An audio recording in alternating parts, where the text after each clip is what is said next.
This week on Maker Update, a servo robot puppet, Raspbian moves to stretch, a YouTube live camera, giant gold bricks, trauma shears, and pouring your own knobs. It's Wednesday, August 23rd. I'm Donald Bell, and welcome to another Maker Update.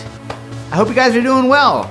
I feel like I'm finally in pre-Halloween mode now. Something about Monday's solar eclipse really got me motivated to get a plan in place for my costume and for decorations. So that's the filter through which I'm seeing the world right now.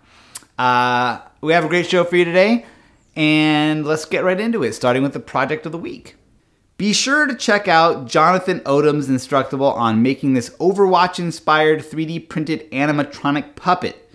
It's a cute robot cyclops that can turn its head, flap its jaw, move its eye, and even close its eyelid. There's a lot of expression to play with. John includes links to all of his 3D print files and every servo, every screw, shaft, and bearing. It's all in here, down to the can of spray paint. It's a well-written guide and even has some tips on weathering your 3D prints. Surprisingly, my favorite part of this project is that there's no microcontroller and no code. John has each servo hooked up to a $5 servo tester board and uses the built-in dial to animate his puppet.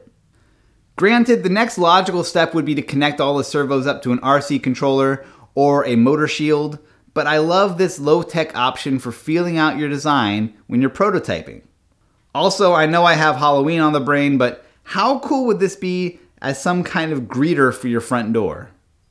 And now for news. Last week, the Raspberry Pi Foundation announced a new major update to their default Raspbian operating system. The new code name for this OS is Raspbian Stretch, taking over from Raspbian Jessie. The new software includes a bunch of under-the-hood improvements. The only things you should really notice are a new version of Sonic Pi, a new version of the Chromium browser, which should run faster, and a smarter handling of multiple users. You can download the new update at raspberrypi.org or simply update within Raspbian. Speaking of Raspberry Pi, one other project I wanted to show you is this Pi-based YouTube live streaming system by Tinkernut.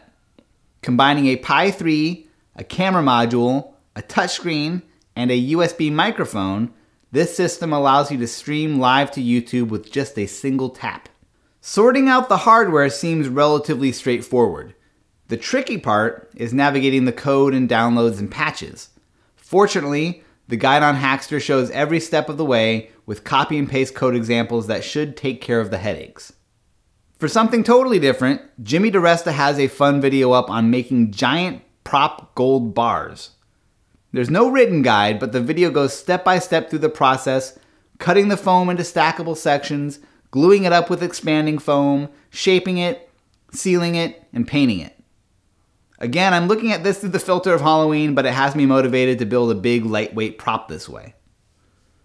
It's time for another Cool Tools review. This week we're going to take a look at trauma shears or medical shears or penny cutters, whatever you want to call them. They go by many names. I picked these up for around $9 on Amazon, and they are the highest rated pair of medical shears you can find there, and I think for good reason. If you want to pick up these exact same ones, there's an Amazon link in the description that you can use to get these. And if you do that, it helps to support my show and the Cool Tools blog. These are standard issue EMT scissors. They're purposely blunt so you don't stab people as you're trying to help them.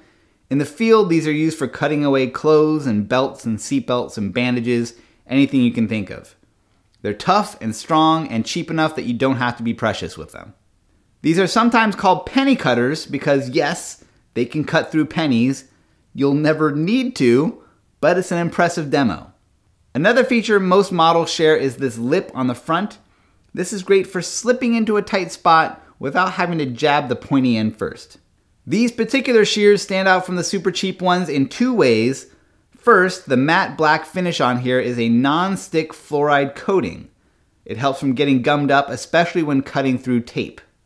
Second, and probably most useful to makers, there's a dull notch back here that's perfect for stripping wire.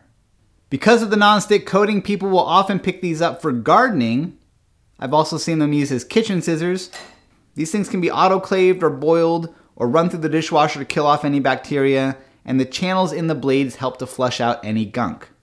So there you go. If you want to pick up these same scissors, just use the link in the description. Whether it's for your shop or garden or kitchen or for camping gear, you'll find a good use for them. And remember, you can see thousands of reader recommended tools just like this at cool-tools.org. For another cheap and useful tool, check out my video on the virtues of using a silver Sharpie pen over on the Cool Tools YouTube channel. It's great for marking metal, plastic, gaffer tape, and even beer bottles. No joke.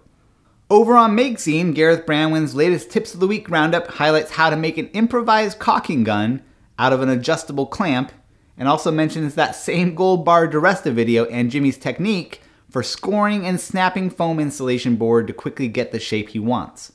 And over on Hackaday, there's a post pointing to a video on the Stuff I Made channel on how to make your own plastic knobs using silicone candy or ice cube molds and dropping in some resin and a bolt. The process takes about 10 minutes and the results look pretty cool. Maker Fairs! It's a big weekend for Maker Fairs. We've got Hanover, Germany, Trondheim, Norway, Albuquerque, New Mexico, Dover, New Hampshire, Springfield, Missouri, and Tulsa, Oklahoma.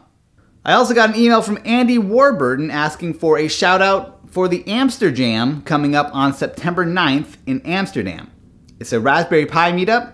You can find out more at amsterjam.me. And that's it for this week's show. Be sure to subscribe, leave me a thumbs up, you can leave me a comment, you can check out the show notes for links to all the things I've talked about in this episode. You can also find them on makerprojectlab.com, my website, where you can also sign up for the weekly email list where you'll get little reminders for each week's episode, plus some bonus content that didn't make it into the show. All right, thanks for watching, and I'll see you next week.